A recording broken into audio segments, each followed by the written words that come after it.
ও গিন্নি, এত দামি জুতো খুলে দিয়ে মন্দিরে উঠে যাচ্ছ, যদি কেউ নিয়ে চলে যায়? কেউ নেবে না, তুমি জুতো খুলে উঠে আসো। না না, আমি রিস্ক নেবো না বাবা, জুতো লুকিয়ে দিয়ে মন্দিরে উঠবো।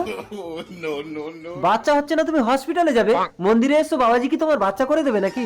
হ্যাঁ গো, বাবাজির কাছে আসলে নাকি এক রাতেই গর্ভবতী হয়ে যায়।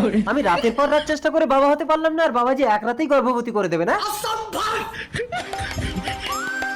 সবাই শোনো, বাবাজির বউয়ের বাচ্চা হচ্ছে না বলে বউকে নিয়ে হসপিটালে গেছে। আজ বাবাজির দর্শন হবে না, সবাই চলে যাও। দেখেছো, বাবাজির নিজের বাচ্চা হচ্ছে না বলে হসপিটালে গেছে, আর তুমি বাচ্চার জন্য বাবাজির কাছে ছুটে এসছো। বাড়ি চলো। জুতো ভাই দাও। আমার জুতো। জুতো কি তুমি লুকিয়ে রেখেছিলে? বাবার মন্দিরে বিশ্বাস নিয়ে আসলে সে কোনোদিন কিছুই হারায় না। কি হলো গিন্নি, তুমি বমি করছো কেন? তোর বউ বিশ্বাস নিয়ে এসেছে, তাই তোর বউর গর্ভে সন্তান এসেছে। বাবা তুমি অন্তর্যামী। বিশ্বাসে মিলায় বস্তু,